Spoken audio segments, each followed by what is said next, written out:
to assume that homeless people, that the only need that homeless people have is a roof over their head, it's just absolutely not. Can you sign a petition when I got houses for you? I said, we don't want houses. It's not leave us alone. We spend far too much time, I think, on dealing with crises that could have been prevented and not enough time on preventing crises. I don't like it. I don't reckon it's freedom. Think about what you spend on gas, electricity per month. Think about what you spend on food. Think about what you spend on transport. And could you live on $320 a fortnight? And I know I couldn't. We need to recognise that we could be in the same situation tomorrow. That's the sad thing. Society's falling apart. Pretty much.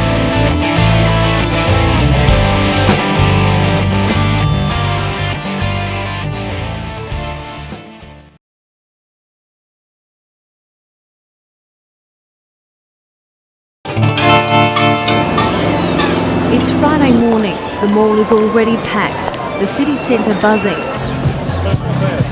Just streets away from the hustle and bustle of the CBD, there's another crowd waking up to the world from our parks and shelters. I just live near Victoria Square most of the time. It changed me. I sleep near the hospital now. I'm always in the centre of the town, best in town. That's what the parties are. I get a paid holiday pay every fortnight by Centrelink. I get stoned everywhere. It's a good life. Yeah. It's easy. I don't agree. Before I was pregnant, I was trying to get a house. I'm nearly 7 months pregnant. I still can't, and they're still trying to get me a house. I'd rather spend money on rent than drugs. Life on the streets isn't a party for everyone. Just ask Tracy Jays. She's been homeless on and off for 15 years, and it's dangerous. Stabbings or like they've used weapons like knives. I heard that someone had their throat slit. Yeah, well, sometimes when I've been on my own, I've actually in the summer I've actually camped on the grass here with my swag and that, but actually like close to near the trees, but close to the road. And I felt like uncomfortable, not really safe. This 30-year-old has quite a story. Sexual abuse, drugs, epilepsy, her only son taken by welfare, the list goes on. She just hopes history doesn't repeat itself. If I could turn back time and start all this again, and because I know where I went wrong, I'd do it. And sometimes I think, I hope my daughter doesn't end up like me.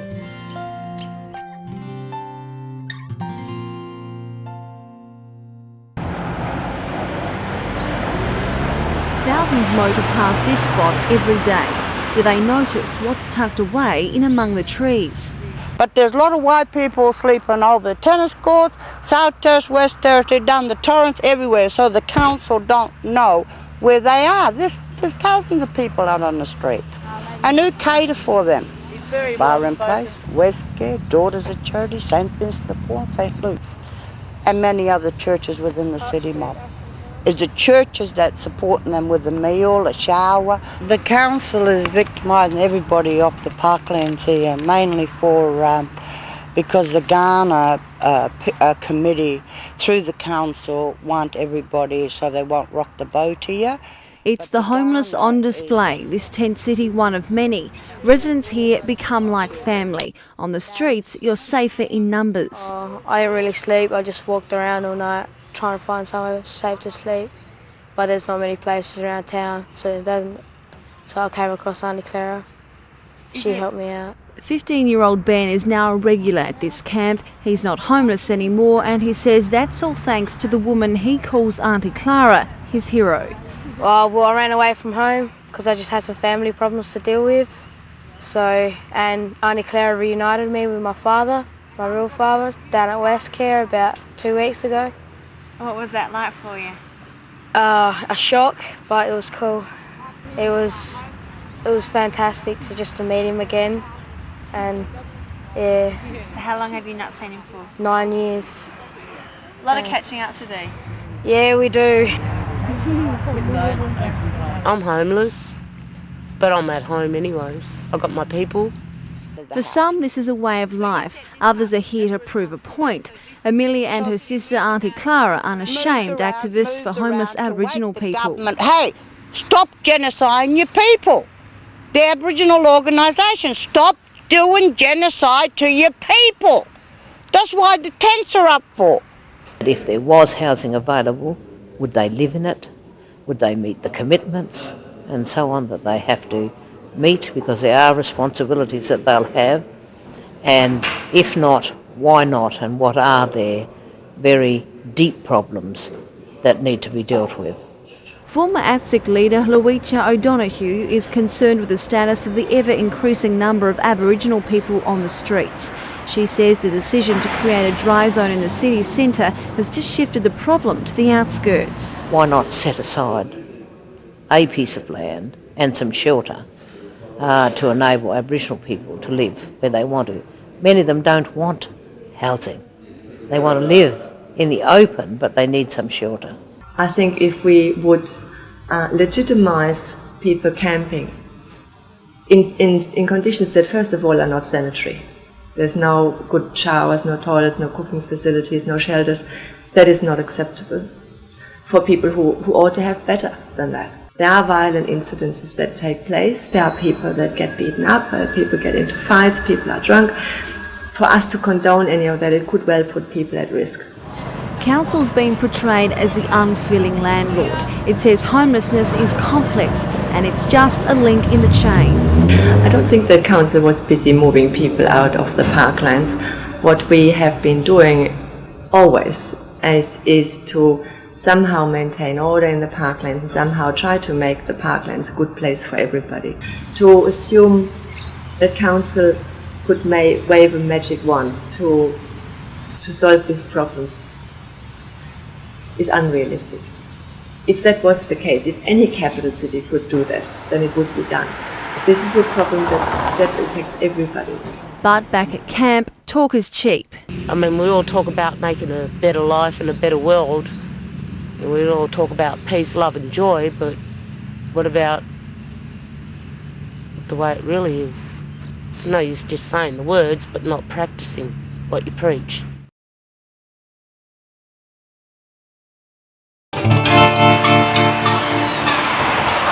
Westcare is an arm of the Baptist Church. It's been supporting the disadvantaged in the heart of Adelaide since 1913. Largely utilised by people with addictions, 20% are alcoholics, the rest victims of drug abuse and mental health problems. Every day they stream in search of food, financial assistance and accommodation. Well, we're open from 8:30 till 3:30. There's an opportunity for people to come and watch telly, make themselves a cuppa, have a shower, get some free clothes out of our clothing storeroom. There's morning and afternoon tea, and lunch now is probably the busiest part of the day, where we'll serve anywhere from 100 to 180 people lunch. People are offered a three-course meal, a really good mains meal for $2, or for those that haven't got any resources at all, there's soup and pie and dessert for free. Today's Thursday, so it's a roast. We always have a roast on Thursday. People like a bit of routine, and so yeah, Thursday's roast day, very popular day. Tomorrow's fish and chips and salad, that's pretty popular too. It's not just the homeless that need a feed. Some travel in from the suburbs when they're running low on bread and cake, leading up to payday. Unfortunately, there are just more and more people needing the sort of services we provide, more and more homeless people, more and more people that just can't make ends meet on the resources they have. There's more and more people with mental health conditions that are just slipping through the gaps and not getting the care and attention they need, so it's sort of left to people like us to fill that gap and that void. When I first started working here, it was mostly the older men, but I would say since the pokies were introduced, I've seen a lot more families come in, a lot more younger people, and where they would previously have bought a $2 meal, they now will have the free meal because they don't have any money at all. So, you know, even their spare change goes in the pokies rather than buy a meal. So, how does that make you feel? Pretty frustrated at times, yeah. Very frustrated actually. There's a lot of pressure, a lot of abuse from clients that are, you know, under the influence and get angry. And if I didn't have my faith to fall back on, I don't think I'd have the strength to do it. The room's overflowing with people of all ages, of all backgrounds, all linked through their circumstances. Well, I left school because my father got shot dead in front of me when I was 14. It was a good start, wasn't it? Yeah, I suppose when you look at the people here, you sort of think, well, they've had trouble since birth, and for me that's, very true, very true. It's definitely been a hard road for Stephanie Richardson, and she knows the harsh reality of sleeping rough. She did so with her 3 oldest children amid a bitter custody battle. We slept in the park one night. Mind you, at this time, my 5-year-old was only, I think she had just turned 3.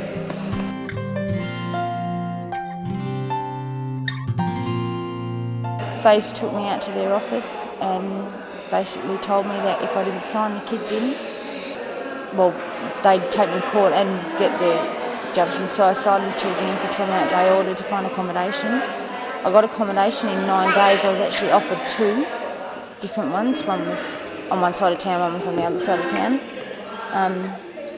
I moved in and was had everything in the home within 13 days. The FACE to turn around and say no, they were taking me to court and keeping my kids. 2 years on, and this mother of 5 has won custody of her eldest daughter. With 16-month Josiah and baby Jack, she's learning how to readapt to life again with partner Warren, who's just returned home from jail. This family, one of many which leans on Westcare for support. All of the day centres are bursting at the seams in various ways. There are severe funding issues. We constantly get told that there's no more money in the coffers and we can't do anything. David Wright says the homeless gravitate towards the city, but that becomes unsightly for some. We've almost come across, especially in the middle of the city, what I would term the tidy town syndrome. And you've got a situation where homelessness is there, but nobody wants to see it. Nobody wants to own the issue. And so we sanitise the inner city. When you have a tidy town, of course you're cleaning up the litter, the rubbish around the place and keeping things tidy. It is sad when that gets extended to people who are not wanted. And that's the situation we've got at the moment. So city centres attempt to pick up the pieces. Just suburbs away, the St Mary Magdalene emergency outlet is in constant demand. Clothes, food, medicine, money, you name it, you can get it here. And they do. This centre props up 700 households a month. That figure including more than 400 children. That includes homeless people, but it also includes people who are in housing but are really struggling, that at-risk group. And also quite a few refugees and asylum seekers have been coming to us recently from places like Iraq and Afghanistan. The centre's funded by the federal government. Peter Burke says that only caters for 1/3 of its requirements. The rest comes from community donations, coupled with countless hours of help from volunteers. We have 80 volunteers, and of those about 1/4 are people who've been helped by the centre who are now helping other people.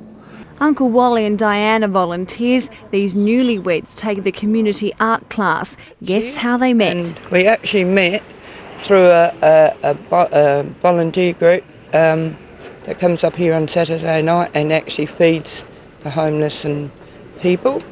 And at first, Wally didn't take much notice, but I knew I was going to marry him, and I went out of my way to make sure he saw me. The pair definitely has a past. An alcoholic with schizophrenia, he lost everything. Rebelling from her grandmother and now suffering depression, she spent years on the streets. They've come a long way. 12 years ago, I was sleeping on the banks of the Murray River up in Sunraysia, and I caught bronchial pneumonia from sleeping out. And I asked for help and got it from the church. I did some things that I'm really ashamed of because I needed money and I needed somewhere to sleep, especially in winter. So now, what I do now, if I can help somebody out, I do. We've got a housing trust place, and we quite often have people off the streets there for a few nights to just so they can be warm and things, and then they go on and I just feel by doing that I can help them.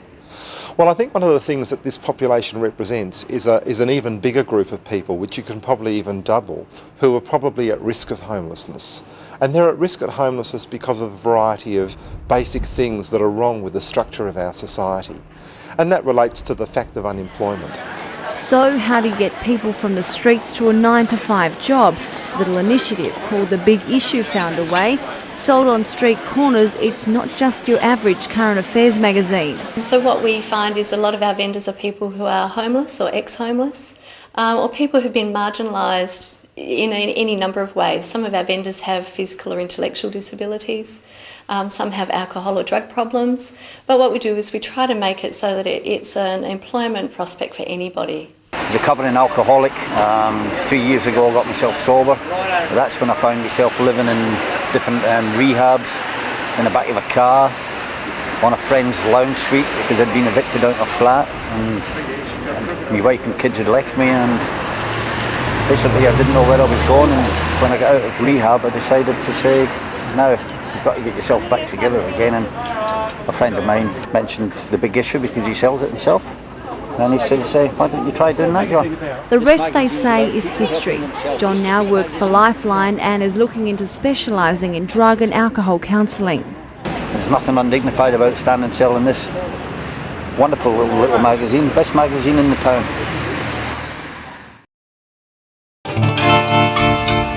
The homeless are no longer just the old alcoholics sleeping in the parks, but they're the many single mothers escaping domestic violence, the countless families sleeping in their cars, and the scores of young people couch surfing. The homeless have become hidden, and they're growing in number every year. Yes, I think people's perceptions of homelessness is that something must be really wrong with a person for them to become homeless. But one of the things that I've learnt time and time again from people who experience homelessness is that they come from very ordinary backgrounds. They come from, yes, a situation where they're often poor and unemployed, but they are that sort of other group, that 25,000 in our state, who are vulnerable and at risk of homelessness. And for many homeless people, the greatest person who's been surprised by their homelessness is often them. Peter Burke belongs to Homelessness SA, an organisation which advocates for the underprivileged. He says the problem's taking on new forms. What you see on the streets and in day centres is just the tip of the iceberg. The real issue is in the growing number of the hidden homeless. And so there'd be people who become homeless periodically or for a longer time, who are sometimes service resistant. Sometimes they're the kind of people that don't want to have anything to do with formally provided services, and it's really hard to know how many there are. So let's talk figures. Across Australia, there are said to be 100,000 people experiencing homelessness. There are literally thousands more that go undetected and hundreds of thousands again at risk. National figures through the Supported Accommodation Assistance Program reveal youth as one of the biggest problems and biggest concerns. More than 34,000 young people between the age of 12 and 24 applied for supported housing in 2001-2002, and that's just on paper. If we consider that a young person might be homeless for a week or two, who they might be a secondary school student, there might be conflicts at home, they may never be in touch with the service system, they may reconcile with their families, but the reality is for those 2 weeks they're very vulnerable and they're homeless. I did bring it on myself in a way, and I know that, and I don't care. Andy looks like any normal 15-year-old, enjoys his footy, loves heavy music and wouldn't be seen in anything but labels. But what you can't see by looking at him is that he's been homeless. Well, for a start, my best friends turned on me and wanted to gang bash me, and just being a role model on my brother and sister, I wasn't doing a good job, and just pressure, I don't know, kind of was a breakdown. Just everything in my life got too much. I got kicked out of home when they caught me sneaking out, and I got kicked out of home. And I stayed at my friend's house, between two friends' houses, for 2 weeks and got Centrelink benefits and stuff. And then I just couldn't handle it and went back. And then they said I was moving up here. Andy's been living in the country for 6 months now, but old habits die hard. He found himself homeless again after his real father couldn't handle his lifestyle. I did live with my dad, my real dad, down here, which I only just really met because I've had no contact with him for the last 14 and a half years. And then things got too much. He couldn't cope with me because he's never been a dad before. And then I moved in with my girlfriend. It's not just young people deciding they don't want to abide by the rules. That's really an oversimplification. It's far more serious than that. Katrina is a senior social worker for Centrelink. I know of another young lad that was allowed to park his car in a mate's shed so that he could actually sleep in the car inside the shed, and because this is right in the middle of winter. So there's people going from house to house. There are people bunking down wherever they can. Basically the problem is they can't get housing in their own rights because they're under 18, so they're not allowed to sign a contract. Housing Trust is pushed to the max. Their houses are in demand, so they don't have a lot of accommodation that's available or suitable. So, where do they go? Well, they rely on friends, basically. Sleep in cars, sleep in sheds, basically sleep wherever they can. The technical term is couch surfing. There's no real way to determine any exact figure of how many there are doing it, but it's in the thousands. And if you still attend school, your little secret can go unnoticed entirely. Of course, many won't admit they're homeless. Even Andy's convinced it was just a rough patch. It got too much for me down there. Just too much crime, drugs and violence going on. Just thought, start clean and just start a new life, start fresh. I get rage built up inside of me and just, I don't know, I don't show it. If someone pisses me off, I won't do anything physically, I'll just like punch a wall or something. I don't let things get to me. Not at all. I don't hold grudges against people. Just learn to be independent and just take life as it comes. I'd say that quite a lot of young people mask the problem really well, like they try to maintain full-time study. There are a lot of others, of course, that are struggling with part-time study, and a lot that will drop out because it's really, until your basic needs are met, the idea of even being a job seeker or being a student is really quite ludicrous because, how do you prepare yourself? How do you study? How do you keep warm? How do you feed yourself? Well, if they're successful with officials like Katrina, they'll get $310 a fortnight to do that. Of course, with rent, bills and food coming out of the Eutla claim, smart budgeting is critical. Housing Trust has, said to me that whenever they place one young person, they effectively feel like they're placing 50 because so many others will actually use that accommodation. I think what we need to remember, though, is, when you ask the question, how are they meant to survive on that? The bottom line is that really there is an expectation that families will make every effort they can to stay together. I mean, that's what we're really aiming for. We're not trying to, we don't want to encourage young people to leave home, and certainly the benefit isn't so significant that anyone would be encouraged to leave. So really it becomes just the very basic income support. Life's not perfect.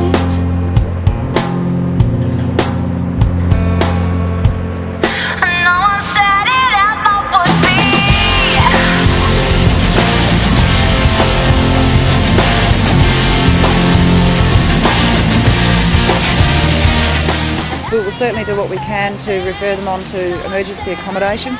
We'll make sure they know about the services that Family and Youth Services offers in terms of food vouchers. We'll let them know where they can go and buy cheap food at the co-op. Refer them on to other projects that are specifically geared towards young people and assisting them with that whole transition to independent living. So JPET, for example, would be used. And that's unfortunately about as much as we possibly can do.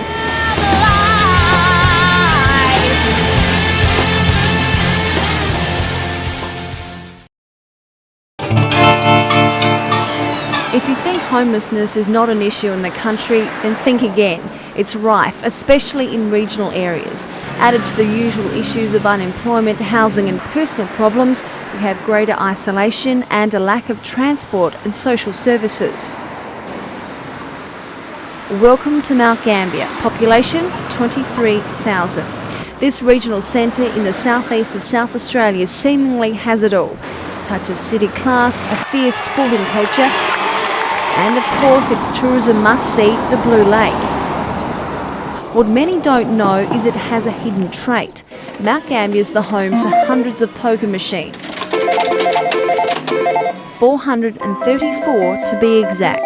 Millions of dollars are being drained from country towns every year because of poker machines. In South Australia alone, there are 11 machines for every 1,000 people. In Mount Gambier, that figure is more than doubled. This city also has the highest number of problem gamblers in the state. From the last count, there are 500 in the area, spending on average $10,000 a year on their addiction. Well, I was lonely and just looking for something to do, so I started going to the poker machines, and it got out of hand. For Marlene, that's an understatement. The 63-year-old widow has literally lived out the cliche, riches to rags. I lost a home, a brand new car. I've lost all my wealth. I'm only living on a pension now. I've lost my family.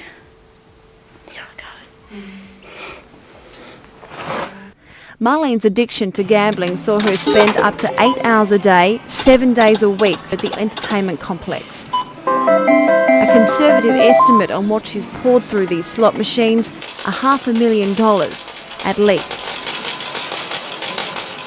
Could they have stopped you? They could have, but they didn't.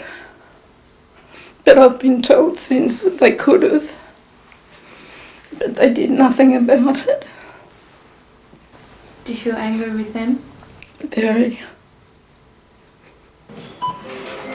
Yes, I wouldn't go in there again. Not for a meal or anything. Then I went to Lifeline and had myself banned. But I had myself banned maybe 2 years ago in May. It's not just the humiliation that's devastated Marlene and seen her flung into depression, but it's the loss of things far more valuable than her pride. And I thought my son was going to sell the house and I'd get the money for it. But it didn't go that way. So he was afraid that you were going to gamble that money? I think so. So he kept it? Mm. And do you have any contact with your son? No. That must be very hard. It is. Without a home and the support from her family, including exclusion from her only grandson's life, Marlene struggles on. Yes, I really had nowhere to go, but I found this unit, so I come here.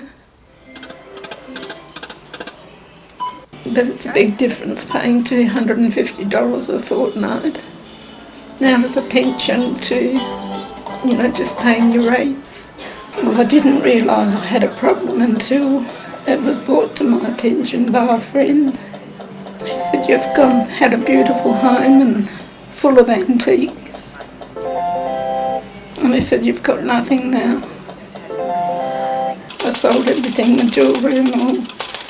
So people get into that spiral of not being able to pay the rent, and they never quite catch up. Eve Barrett runs the Regional Gambling Help Service. She's no stranger to this type of scenario. Problem gambling, a major cause of regional homelessness. Eventually it comes to a situation where they're going to lose the house that they're in, which is usually a rented home. And then it becomes a case of temporary accommodation. So they're going to stay with someone for a while, or they've got the use of a caravan outside the back of someone's place. So they've really entered into another stage now. They've really entered into another way of living, and that is indirect homelessness, in that they're depending on the good nature of someone else to allow them to stay. But in their minds, it's always, of course, only temporary until something turns for the better. Most programs focus on preventative methods, but pokies renowned for their ability to seduce. And some people can put $10 or $20 in the pokies and walk away. Just the same as some people can have a drink or two and that's it. But for some people, it's a problem. But quite often, it's something else that's prompting them to go to the pokies. And so the whole pokies culture is quite seductive to some people because it's warm in winter, it's cool in summer, It's a friendly place to be. You can have free coffee or tea. If you're a smoker, you can smoke in a gaming room. You can get a drink there. And sometimes you can win money. Please don't do it. Because you can't win. You lose everything. Around 60% of the homeless are victims of domestic violence. They're mostly women, children and teens fleeing an abusive home life. Many ending up at shelters like this one in Mount Gambier. Some women come in here, they're battered and bruised, they come straight from hospital. Some of them are battered and bruised and come from home. Some are brought in by the police. Some come of their own volition. Some are just too frightened to stay at home. Some of them are in fear of their lives and some of them are in hiding. Women come here from all over Australia. Some of them just get on a bus and come here, or they come down from the city, or they come across from Victoria. This centre assists 200 women and 400 children a year. This unit is one of 9, each fully equipped with everything from food to a toothbrush, and an emergency button which alerts police immediately of any unwanted intruder. Units are always full, with a long waiting list, and victims staying in motels besides. Some of them have put up with domestic violence for years and have suddenly had enough and decided to do something about it, so they've decided to leave their partner and move out. So they move in here and we support them. We help them with custody and access issues for with their children, and we also help them to find stable and secure long-term accommodation. We're trying for an early intervention approach, so we're working with children to try and break the cycle of intergenerational family violence. We're also working with the women to ensure that they understand why the violence has happened, to make them understand that it's not their fault, that it's unlawful, it's an unlawful exercise, it's a criminal offence against them, and also to help them help the women gain self-esteem and strength, because most of these women are very damaged by the time they come to us. The very nature of domestic violence means that it breaks down people's self-esteem and their ability to cope. It was really an ongoing thing. It had just escalated to the point that there hadn't been a lot of violence, and some of the violence started, and I think that was just the end of it. And he actually threw me out of the house one night, and I just didn't go back. If it wasn't for the local women's shelter, Sharon Edwards wouldn't be where she is today. Married for 15 years, Sharon's home life was anything but rosy, her family petrified of her abusive husband. He would threaten to not give me the housekeeping money if I didn't do what he wanted me to do. Or he would just rant and rave. He would just shout for hours on end, and just walk around the house shouting at us all. So that just brings so much fear, and it's just everyone will do what he wants. We would all just do what he wants to keep the peace so that he wouldn't shout at us over and over. So one day she just up and left. Finding refuge at the local women's shelter, she took control of the situation and hasn't looked back. Once I had somewhere else to go, it was okay. I made that decision. I'm not going back. I wasn't going to live like that anymore. So that was a really hard thing to decide to do, having to leave my children behind. But I just couldn't do it anymore. I was suicidal. I really was ready to kill myself. I'd carried medication around in my bag for a couple of months, thinking that if it got really bad, I was going to take this whole packet of tablets and just not wake up again. But I think the children it stopped me. I didn't do it because of the children. I thought I can't do that.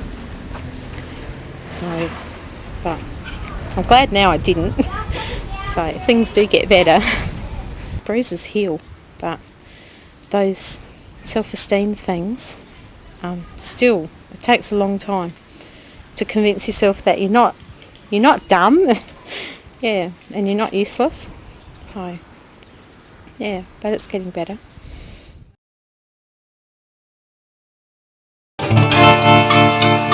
With thousands of people homeless, how do you solve a problem which is so seemingly huge? All the key players say it's so complex, a solution will take a whole community approach on a national level. Welfare agencies argue that it comes down to the structure within our society. They say that's just got to change, and it starts with the housing industry. We need more housing. It's no good to say that there is no money. That's not acceptable. We can't have people in Australia who haven't got accommodation, who are sleeping in cars, who are sleeping in cemeteries, who are sleeping in our parklands. Now, there are many reasons for that, but it is not good enough in Australia for anybody to be without accommodation. And if the government is going to accept that it is all right, we have a major problem. And if society is going to accept that it's all right, we have a major problem. There's been a major shift in the demographics of the Australian housing market. The idealist no longer dreams of marriage, 3 kids and a white picket fence. More and more singles and divorcees have meant household sizes have shrunk.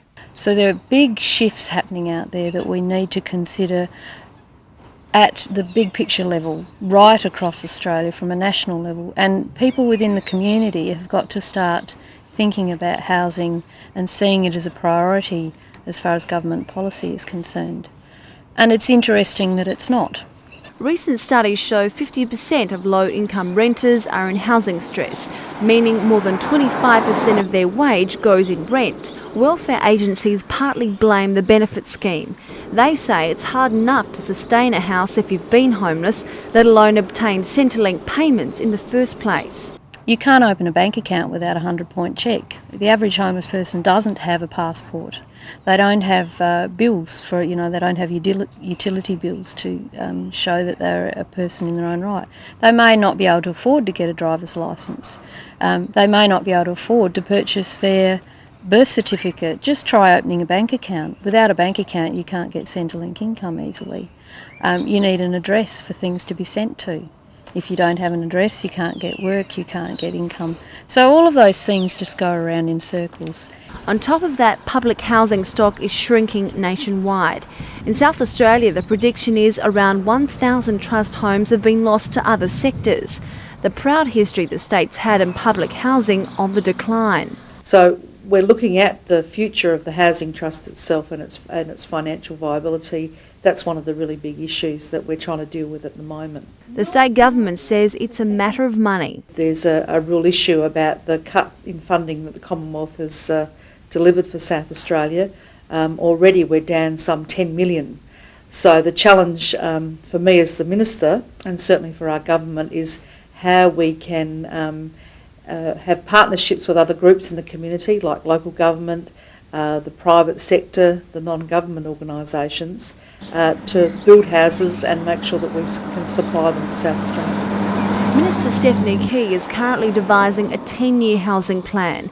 It's part of her election promise. I believe that it's going to be very difficult, but I think that if we've got a plan of action that people are committed to, then there's an opportunity to make sure that everyone in South Australia has a bed and some shelter if they want it. One of the outcomes that we would like to see is that there's an establishment of the Tenants Advice and Advocacy Service. I think a couple of other key things that we'd like to see is that there is a reduction in a stop to the reduction in the housing trust stock, and also that other options such as community housing, boarding houses are also expanded, and other places such as caravan parks where people will stay. At the moment, they're not covered by any legislation. Welfare agencies are desperate for answers, and not just from Minister Key. Monsignor David Capo is heading up a $12 million state project called the Social Inclusion Initiative. More than a year of investigating homelessness in South Australia, revealing funding must be specific and channelled properly into sectors. We need to resource the education system with a good case management model, put some money in a centralised system where schools can identify the people who are in that situation and help them. So the money goes into the school system. Money needs to go into the prison system so that prisoners, and we know that there are hundreds of people in the prison system who are at risk of homelessness or who will actually go into homelessness upon release from their sentence. People who are really in serious health trouble. At the moment, they can go through a hospital system and end up back on the street, back into homelessness. Crazy situation. So we need to put some money into a good case management model, a good referral model within hospitals. Monsignor Capo says success will depend on identifying and responding to homelessness in a focused way. What we're hoping for is that, in fact, it's more than a hope, I'm pretty sure it's going to happen, that the intervention that we will have in this plan will make a major contribution to halving the homelessness problem in South Australia.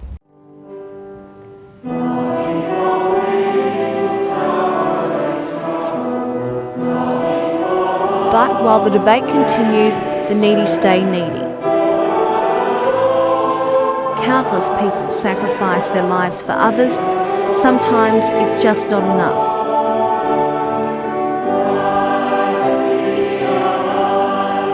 With heads bowed, they come to remember those who have lived and died on the streets. A burning candle representing the lives of those lost.